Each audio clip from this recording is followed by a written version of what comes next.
with Mr. Nhlanhla. I know we've touched on it a lot today. You described him as an acquaintance, yet you accepted the use of his penthouse, and you called him over 10 times in a day. I know it wasn't frantic, as you explained.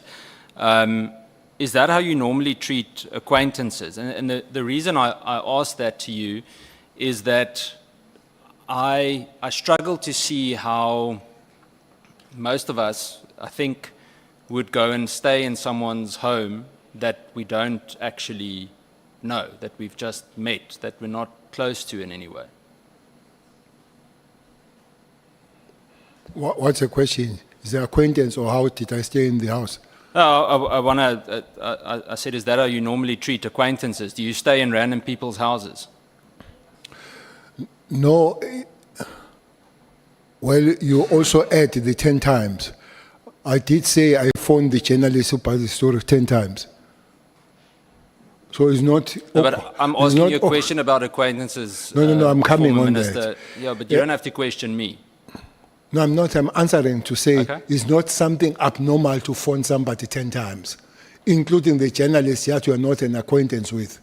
The difference is that the journalist does not write about himself that he has been phoned 10 times. That's that. It's not because the acquaintance that I slept in the house. It's because you're a free piece. And I'm not working, I'm a pensioner. So here is it's a nice place, by the way. It's a free piece, so I sleep. I'm not in government. I'm not going to declare. I guess if I were in government, I would have gone and declared, but now I sleep, I wake up, I go home. So if, let's call someone like Ralph Stanfield said to you, go and stay in my house in Constantia for free. Who is that? You know exactly who it is. Stanfield? Yeah. I don't know him. You know him. You spoke about him in the media several times. I've heard of him. I don't know him. I've seen Nhlanhla. I didn't hear about him only. No, but you're playing with words now. The point is, if he comes to you, you're an acquaintance, and he says to you, you can stay in my house, would you do it? Chairperson, I'm sorry. It's his time to tell me to shut up this time. So I'm not playing with words. I'm giving an answer. I'm giving an answer. I'm not playing with words. So maybe playing with words, I'm talking the wrong English, and I don't hope to move to Zulu so that I speak straight. But I'm explaining to say, having met you and having read about you are two different things. I've met Nhlanhla. I've read about this guy Stein and all that. So I don't know him as I would know a person. Even once, it does make a difference. That's why I know you, even then and also. I'm not playing with the words. I'm really trying to explain. If you feel I'm playing with the word, with words, I hope I'll speak better so that what I'm saying is clear, Honourable Member. Me too. I don't mean disrespect with the playing of words. You must understand it's Thursday, so my English is finished by now. By tomorrow, I'll be almost 100% Afrikaans. So I think both of us will need to hang in there. Let me make it clearer. If you knew Ralph Stanfield, so if you knew him on the same basis that you knew Nhlanhla, would you go and stay in his house if he said you can live in my house or stay in my house for free when you come to Cape Town? It will depend on circumstances, how I know him, and where and what I'm doing at the time. For instance, if I was a minister with Nhlanhla, I would not have stayed in his house. If I did, I would have declared. So it's circumstances and conditions that informs the decision that you take in that particular time. Thank you. My next question, I guess, is the reverse, and that is, would you allow someone that you met once or twice to stay in your house when you're not there? In my house, if I'm not there, and there is nobody else in that house? Oh, you could be there as well. It depends, I guess, how much you like them when you met them once or twice. I would. You would? Okay. You say he's not a business partner. So I want to understand, and I know it was said earlier, but that's where the language barrier came in. I didn't understand everything that Honorable Shongwe asked, so I might be repeating something. You specifically said earlier that you didn't pay for any of these. It was free accommodation, correct? Have you ever had any other business dealings or any kind of financial interest with Mr. Mkhwanazi? Zero, nothing. Zero, okay. You claim that you didn't know about the criminal allegations or any of the tender controversies regarding Mr. Mkhwanazi, but I want to ask you, as being the former police minister, is there no kind of due diligence? The reason I ask this as well, it links to what I asked General Sibiya last week, is that surely before you meet with someone, whether you're in office or not, that experience that you built up over the years with contact in the criminal justice system, surely you do some kind of due diligence. That is what you call political interference. If, as a minister, you want to know intelligence matters are not for ministers, are for operatives. Because intelligence run programs. They might be running a program about you as a minister. So we have no business. It's a clear operational matter. Unless they come to you and it's got some political issues that you need to communicate as a minister. But that's why they don't need, intelligence people, they don't report mostly to ministers. They report it to National Commissioner. One other person that they can report to is a president than the minister. So I want to understand this because from my point of view, by that time, if we look at, specifically at Mkhwanazi, I mean, it's not political interference to use Google. He was all over there. If you look at, for example, maybe I shouldn't use News 24 as an example because it was clear to me earlier that there was discomfort with some of the things that they wrote.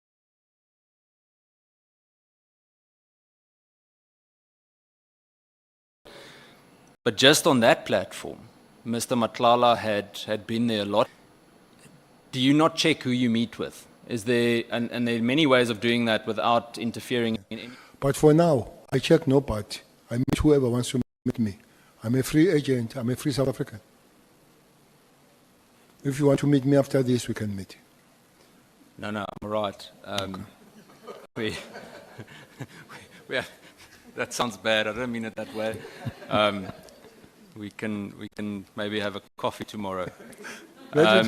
Actually, we own one meeting and to be more civil to one another, you and me. Yeah. It could not be now, but some other time. No, but I think, and we spoke quite a bit today, so Okay. I don't think there's any reason for hostility.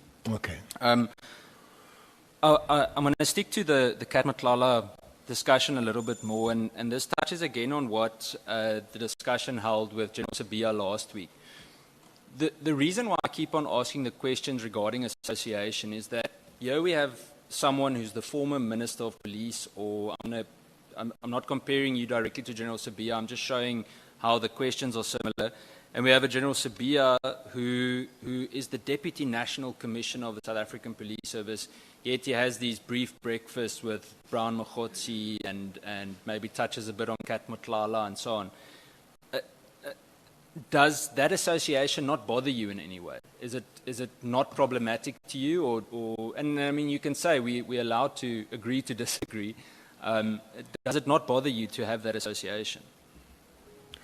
Honorable Cameron, there's a huge difference between the police and the Minister of Police in terms of operational matters. Worse for a person who's responsible for detectives and intelligence.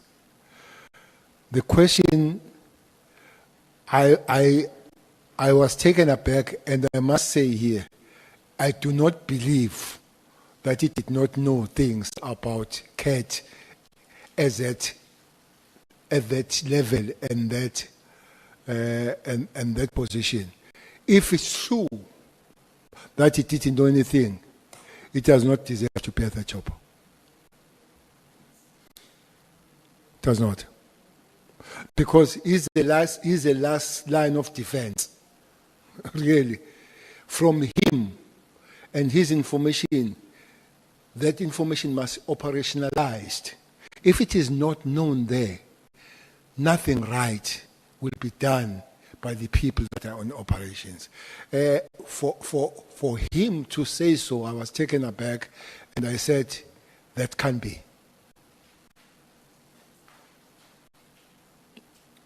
It's a fair answer.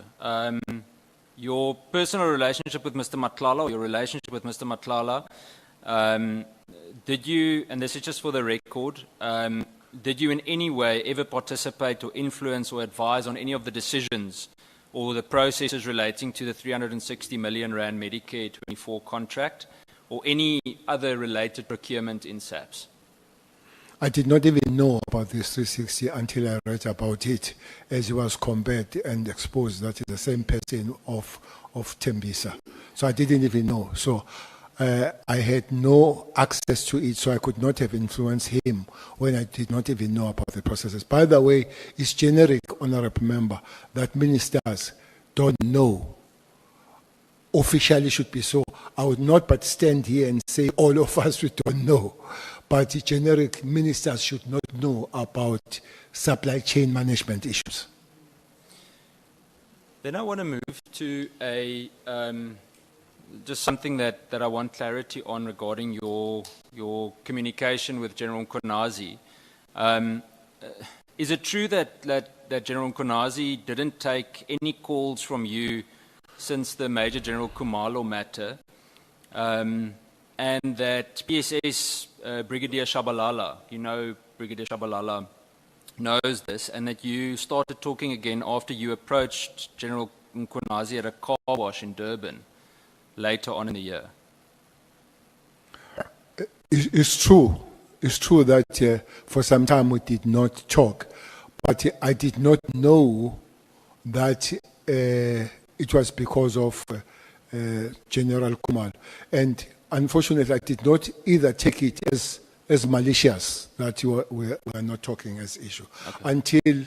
Until, by the way, it's him who sent Shabalala, Brigadier Shabalala, to find out and erase the issues that there were problem. So in the car wash, we spoke, but it would be either take it as malicious that we are not talking as issue. Okay. Until, by the way, it's him who sent Shabalala, Brigadier Shabalala, to find out and erase the issues that there were problem. So in the car wash, we spoke, but it would be rich to say I approached him. We're both in the car wash. So we approached the car wash, and then we spoke at the car wash. Maybe that's where we should have our cordial discussion next time, is at the car wash. And now it sounds like I ran to the car wash to approach him. No, we met it. And we spoke at length, by the way, until we were told to move our cars from the bay because we were blocking. We spoke for a long time. Okay. Yeah. I want to go to a question, and I know you said were not directly involved with procurement matters. This touches on questions that I asked Minister Mkhunu yesterday. Did you know about the fact that the supply chain management head, or Lieutenant General Fani, who came from National Treasury, had a questionable background with regards to his appointment? It's a double-barrel question. I want to know, were you aware of the SIU report that implicated General Fani, amongst others, before you left office? General Fani, I think, is a lieutenant general. Correct. He's a TTG. It's the same argument I've raised, honorable member, that I have a problem with appointment of DDGs, because those that are appointed, they are checked and checked thoroughly. But if Fani comes, General Fani and the other Fani, Masimula, just they just meet and they employ one another. You wouldn't. That's that. One would not know the thing. But worse with him, because he comes from treasurer. You would expect people coming from treasurer to be clean and schoon. So you would not really expect that there is a problem when they come from that department, when they come from treasurer. So I didn't know anything about his shenanigans. Did you know anything about the SIU report once that was, I'm aware that I think it was presented to legal services, but did you know anything about the SIU report? No, I didn't. Not. I want to move to the next few questions. I want to touch on the KZN matters. Just in terms of communication, did you have any form of private communication with General Mkhwanazi before his 6 July press briefing? Private communication? Any communication. It doesn't necessarily have to be private. Maybe at the car wash. I think I would. Honorable member, especially that province, there are a lot of problems that people, they still phone me like nobody's business. I say, but I'm not the minister. They say, but you know what to do. Most of the time, if I'm phoned about the particular matter, then I'll phone two people. Rather than going to the station, junior members, I usually phone two people there. Makoba, who's a deputy to Mkhwanazi, or Mkhwanazi. So I can't remember. But mostly it would be on those matters rather than before, when I would pick up the phone and say, can you do this? Can you do this? But the other thing I want to tell you,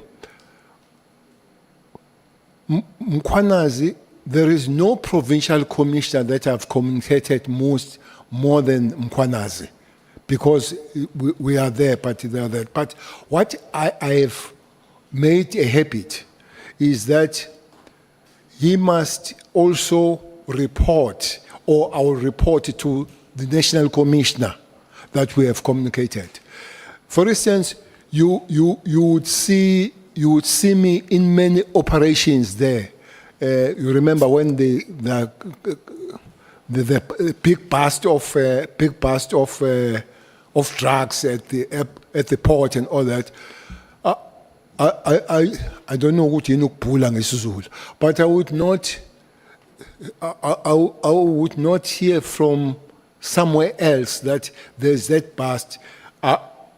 General Mkhwanazi would tell me, and I'll go there. When police are killed, and I remember Mazibuko, when he was killed, I was on the crime scene. Fortunately, I was just landing in Durban when he phoned me. I said, I'm in Durban. He said, to come and all that. So, but most of the time, if not all the time, we would manage to say to the national commissioner, we are communicating, because I did not encourage this thing of people bypassing the national commission coming to the minister. Just a question of clarity regarding Mr. Maumela. You mentioned that you met Mr. Matlala, the property that you later found out belonged to Mr. Maumela. We know that he's linked to the whole Tembisa hospital fraud scandal. And I want to ask you, and I think I know what you're going to answer, but as someone who's experienced or trained to a certain extent, you've had years of experience in contact with the criminal justice system. You said that you didn't know whose residence it was. How is it normal for you to visit houses of people that you don't know who it belongs to? I'm trying to put this in layman terms, where I don't imagine just going to someone's house whom I don't know who it is. I'm struggling with this association with certain controversial figures. Well, you argue that I'm trained. I'm not just having the experience. I'm trained on the military combat work. And that is intelligence on the work that I used to do. But if somebody says to me, Hamilton Road, number 212. I'm not going to ask whose house is that. But that one's named after you. That was, no, I'm making an example. So I'm not going to ask why do we meet in that particular house. I'll just go to that house and I appreciate that this is a good house. And all. As I said, I thought that was, I didn't even think that was somebody else. I thought it was his house, of which he confirmed that he had 2 houses at Zimbabwe. That was one of them.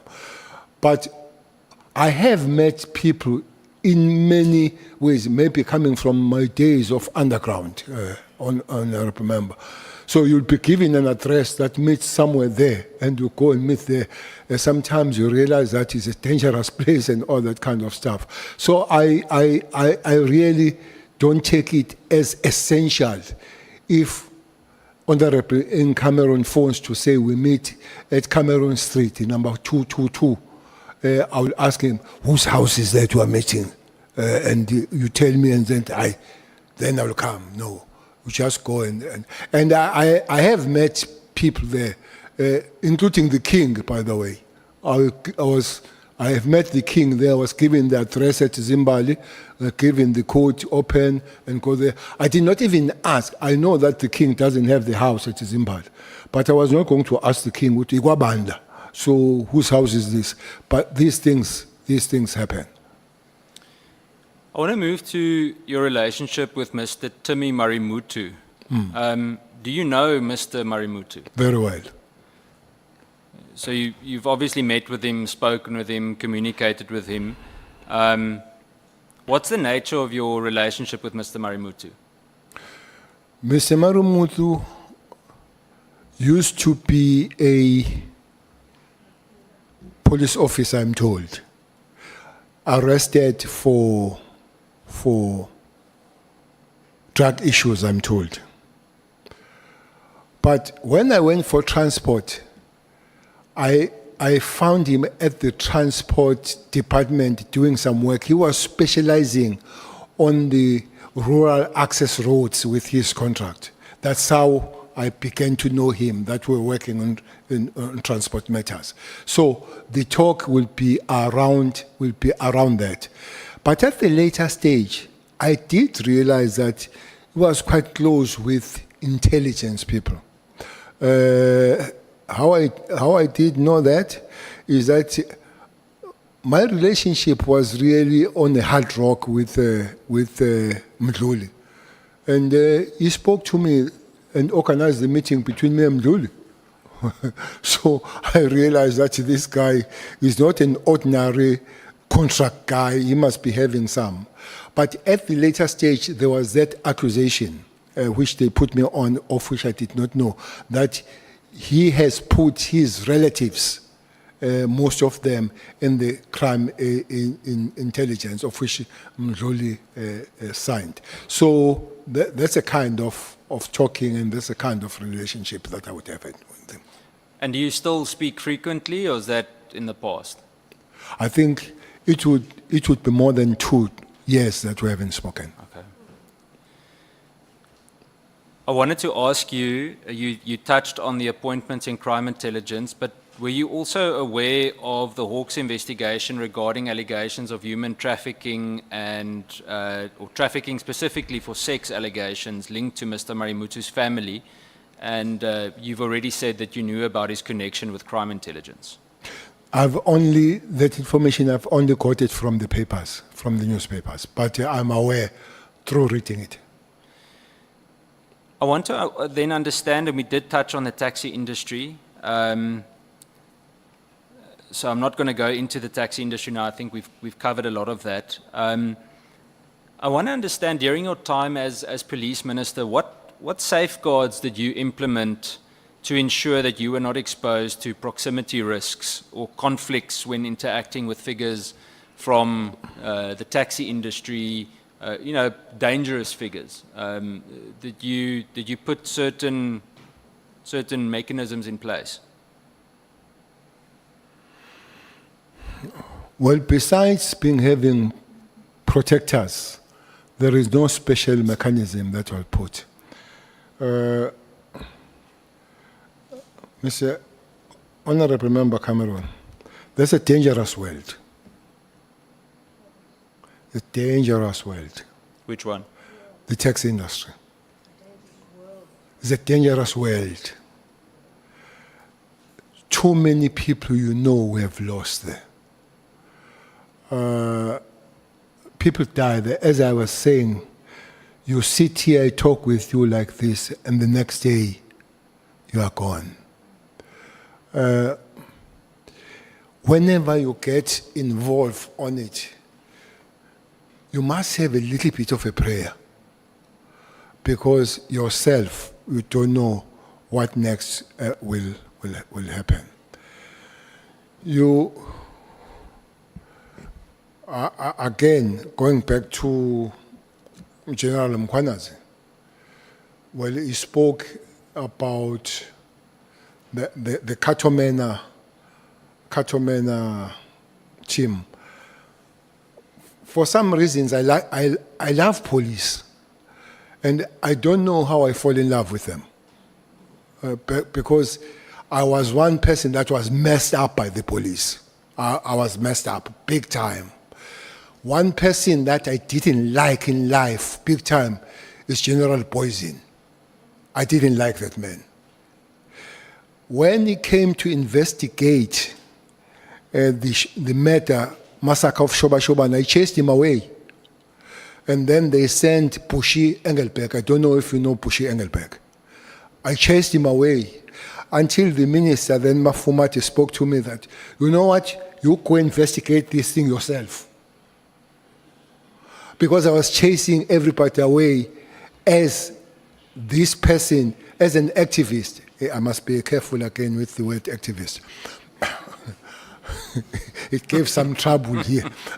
So, as an activist, I had a problem. Until Bush was allowed, I don't think there is a police officer I like Bush Engelberg today. The job he did. But slowly but surely, human beings are dynamic things. You get to know one another and all. One person that were close and friends today is Poison. It's Poison. We're fine, we're good and all that. One other thing that put us together was to work on the taxi industry. Because that unit of his, even today, taxi industry people themselves, they still complain. Why don't, they are called Kito. Kito is the Zulu word coming from Kato crest. They ask, why don't you bring them back and fix the thing? So the one major thing happened, there was the killing of Colonel Kongo. One good human being and good police was shot and killed by the taxi industry. I was mad. Poison was mad. Poison did not arrest anybody. Anybody that did thing to Kongo was permanently arrested. So they put so much effort. At one time, the cash heist was zero in KZN. Zero. I mean zero, because of that unit.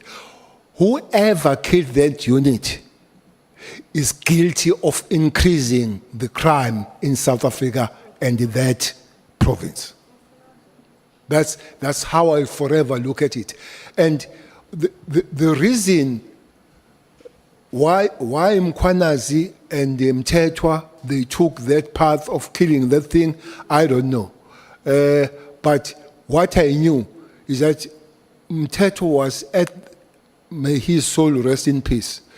Mthethwa was on this thing of reversing things that have been done and working. It was not only him reversing things, it was with his president. He's the president of one organization today. But he was with his president to reverse things. You know, we built a solid police. As your chair, you go and check your crime stats, Honorable. I'm sure you have checked your crime stats. Yeah. Look at 2009, look at 2010, look at 2011. From 2012, what was a Concord. It shot up. Was a Concord up to this point. You know why they were Concord sometimes? Because all structures were dismantled. The management that was found there was dismantled. Could not be Mkhwanazi on this one. But RIA gave the man the bells. Give the man the bells for the destruction she caused in the South African police. Give the man the bells. I want to understand, and just briefly, what was that destruction? You've touched on it a little bit, and I didn't even write this down, but in your opinion, what was that destruction that Ria Piecha caused? Destruction? Yeah. First thing, everybody that I worked with dispersed him. It took Masimula to Limbombo as a deputy. It took him Mkhwanazi, highly decorated, because people, they think I can change. It's a fact that Mkhwanazi is highly decorated. Took him Mkhwanazi and told him to guard the buildings. Mkhwanazi was guarding the buildings, property, the offices. This, you know, there is a competition of the special forces that usually takes place at a place called Dubai. At one time when Mkhwanazi was there, it took place in France. The Special Task Force of South Africa was number 4 in the world. We were number 4. Under Ria Piecha, we were number 40. She added 0.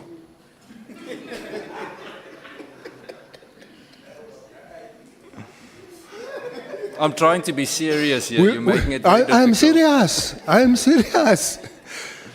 We're number 40. Last time there, I was invited.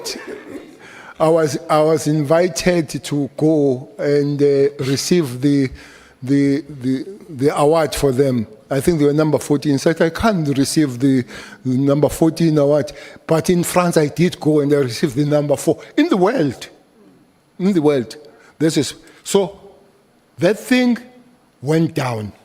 But the real mess that she did, was to kill the TROT, Technical Response Team.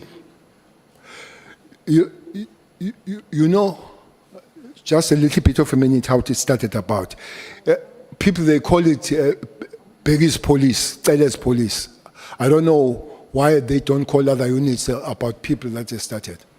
When I joined the police, honorable member, in Pretoria, the third day, there was a cash heist in the city of Tshwane. As I came there, 2 police were shot and killed from local station. And I found Mercedes-Benz C-Class, I don't know if it is an advert, C-Class and GTI, and those were getaway cars for the criminals.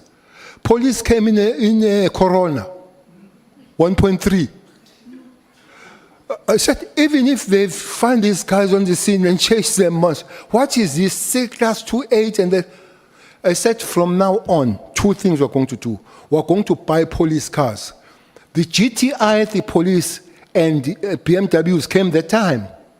That's when we bought GTI in the police. That's why every police drives GTI today.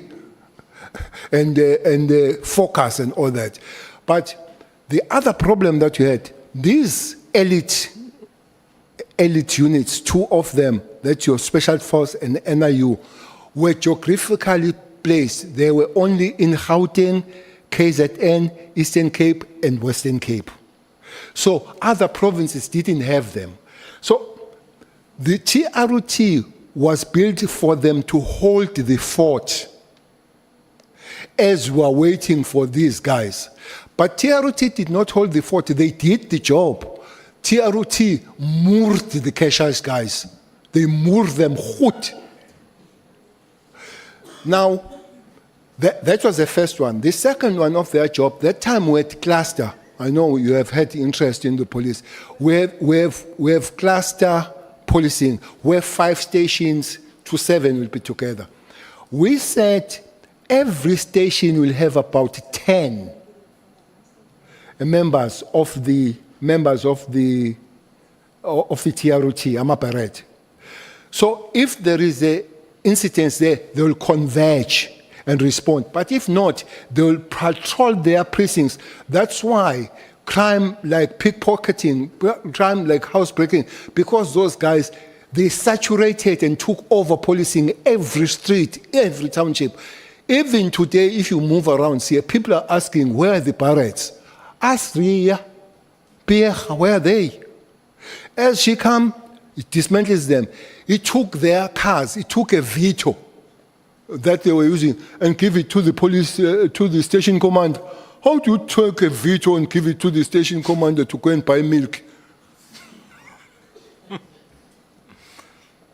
So that's it. But one other thing is to displace people. Your Hawks, Dramat was taken away from there. Everybody was taken away from there and all that. So it was a systematic kind of dismantlement. But the big one, the numbers were allowed of the police to dwindle from 195,000 to the population of 50 million, dwindled to 187 to the population of 62 million. Hence, we had to really fight hard with the Cabinet 6th to say, Mr. President and Mr. Kotongan, give us some money. We managed to get the training of police 10,000 in the circle of 10, though we had a problem because the colleges were few to accommodate all these people. So we went to ask the accommodation from the army. They gave us their base in Kimberley and they charged us R1 billion for that. Sure. They charged us R1 billion so we had to go to small numbers because we did not have R1 billion to pay for the army. But that was a big thing to dismantle. And as we came back, it took a lot to re-establish the police. I don't want to go much on that. But one other thing that we did was to create the Operation Chanela. Operation Chanela, I can explain about it and all that kind of thing. I hope it's coming back. But I must say, I am really sad. I think the working of the police has been really disturbed by this kind of a thing. It might take longer again to put the police in a fast lane. Well, I want to just move back slightly. Why do you think they closed Cato Manor, the squad? Mkhwanazi is still there. Maybe when he comes back, ask him. Okay. You mentioned earlier today that, we know about it, that there were members who tapped your communication. They listened to your calls. Do you know who those members are, and if so, are they still in the police? You know, the other one is who is Patayasho Peruman, the one who arrested Kumal. From IDAC? From IDAC is one of them. Sure. That guy, 3 guys were arrested. I think one is Cele and can't remember, and Puruman. So they were made sacrificial land by Moodley. So Moodley was also involved? Hayi kancane, not small time, big time. Yo. Moodley. Was, sorry I'm interrupting, I just want to get clarity. So Moodley, was Khan involved in any way? No, I wouldn't tell if Kanye was. I don't have that information. Okay. But Moodley, yes. And then, who's this? He's Patayasho Peruman, this guy. He has been He has been in crime intelligence. He has now moved to IDEC and is regarded as a top investigator. There are no investigators in CI. Since when has become a top investigator? That he has, his first job is to arrest Khumalo after he has written a letter by Nkabinde, because Khumalo was arrested after the letter has been written by Nkabinde. So where it has come from? But the other thing, the husband of the head of the IDEC works in the CI, and they're not friends with Khumalo. And they're not friends with Khumalo, and he works in the CI. That's my home girl. That is the head of. What I would love to know, when this law came, you would know that there is a structure that oversees police. That is your iPad. You would know that there is a structure that oversees Hawks. That is a Hawks judge. Who oversees IDEC?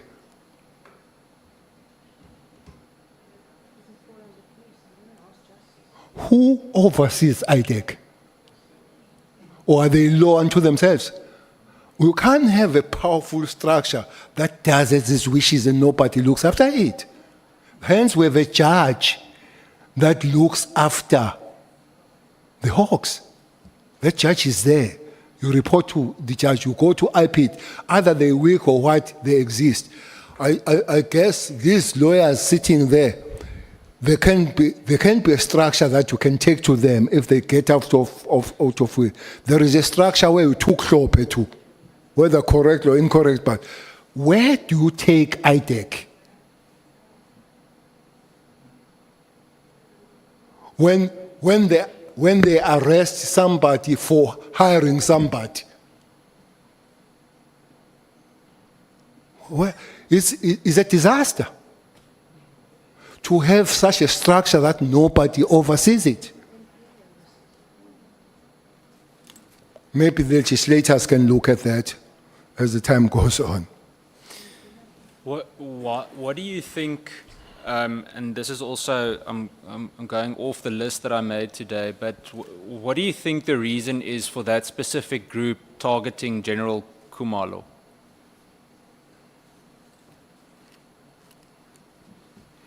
Ask Nkabinde.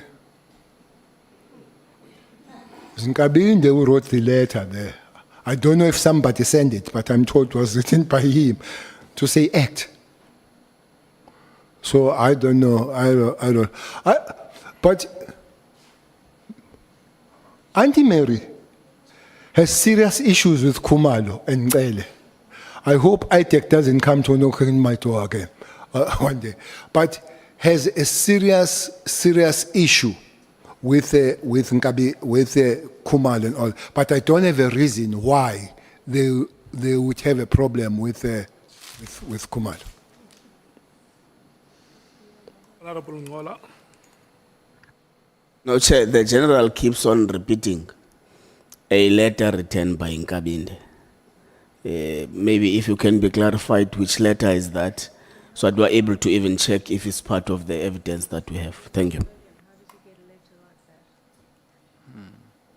No, it's not the part of the evidence. But there was a letter from him to IDEC to say IDEC must act on the crime intelligence people. Maybe at a certain given time, the letter could be found. I hope. Thanks, General. Chair, because we're going to have IDEC, so I think let's just take it as it comes. We're going to pursue it. Thank you. Honorable Cameron, you may proceed. Thank you, Chair. I've got one or two last questions. You mentioned, and this is, I might come back to crime intelligence again, but you mentioned earlier the Judge Tulare judgment when he spoke about the alleged infiltration of parts of the judiciary, etc., by certain gangs or criminal groupings. Why it feels there have been many calls regarding the Colonel Kinnear report, that there were very specific SAPS members implicated in that. Why is it that even during your time, many of those members are still in SAPS? What was the struggle? What went wrong after the Kinnear report was finalized? You remember, or you were not here, Kenya report was finalized and classified. So ministers don't classify the reports. Reports are classified by those people who had those particular structures. I must agree. I don't think that Kenya really received a fair kind of procedure. I fully don't agree. So I always feel supportive to the wife when she's angry. And personally, I would say maybe all of us could have done much better to deal with the issue of the murder of one of the good cops that was dealing with that situation. That's a part of what the judge says. But Western Cape is one of the area when it comes to policing, prosecution, by the way, that has been problematic. I'm sure you'll hear one day that there is an inquest. There is an inquest in the death of Moses Tembe's daughter. Honorable member, police did the investigation and they believed that that daughter was murdered. They believed. They went time and again to the prosecutor for the things to be enrolled. They would say, go back, dot the I's and cross the T's.